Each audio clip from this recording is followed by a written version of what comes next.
What's up everybody, and welcome to another edition of AGR's Pop Culture Reviews. Now, again, before I start the show, I just want to remind all of you who can to get out and vote on November 6th. It's a very important election. Evidently, some of you are really taking that to heart because you're actually sending me messages on who specifically you're going to vote for. Not exactly what I had in mind when I said this, but as long as you're participating in your civic duty, I'm cool with that. So as you guys might imagine, or just because you watch the reviews a lot, you'll know that I probably collected a lot of Batman statues, and after a while, you do get a little desensitized. But I have to admit, every now and then a piece comes along that really impresses me. Now DC Collectibles has been in the game for quite a while now, and given their price point, their statues are pretty impressive, and it looks like they're rolling out a new line which has really caught my eye. So today we're going to be reviewing DC Collectibles' version of Batman, part of the DC Core statue line. Let's take a closer look.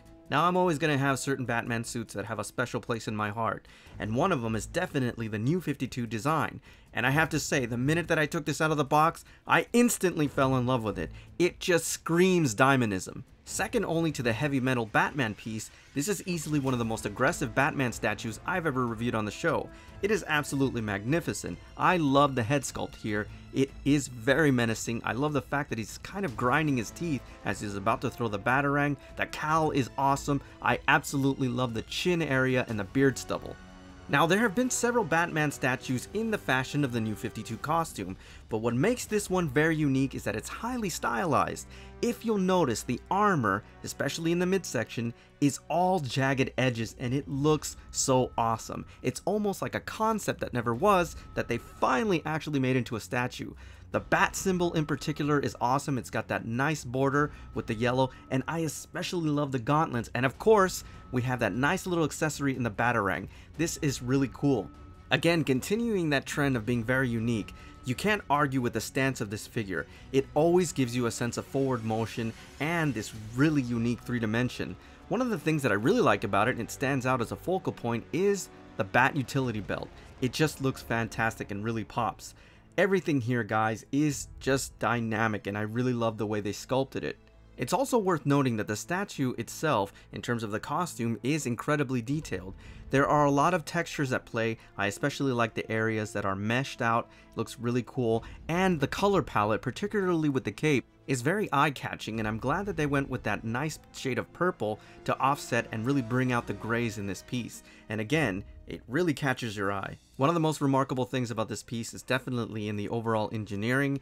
As you can see, he's only attached to the base right at the tiptoe, and it looks incredible. I also have to mention that the boots themselves are not only detailed, but incredibly textured. There is a wonderful color palette that's used here, and you really get a sense through all those lines of how detailed and how much work went into the sculpt.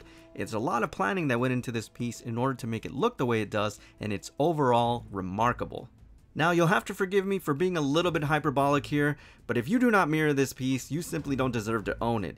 It screams a mirrored back. It is absolutely stunning. There is so much detail on the reverse side. The cowl in particular is awesome, and you really get a sense of how powerful the gauntlets are on the reverse side. Not to mention the sculpt in the cape.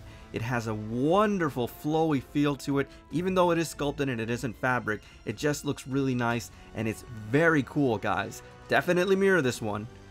Now, this piece has so many aspects about it that are very unique, but on the top of that list is definitely the base. It is absolutely cool. It's probably one of the coolest bases I've seen this year in doing the reviews. I love that it has a round base, and in the middle is that iconic bat symbol, especially with that yellow outlining that has now become iconic with a New 52 Batman. This just looks awesome, guys. I also have to mention, because he's barely standing on it, it makes it look really clean and just has a really nice cool factor. Now, I brought up this issue before, but I think it's worth revisiting. There is something to be said about the right amount of lighting on your piece, and it gives it a whole new look. And as you can see, I dimmed the lights here on this piece just a little bit, and look at how absolutely menacing that looks. It is awesome. Looks like he's coming out of the shadows, and somebody's about to get clocked with a Batarang.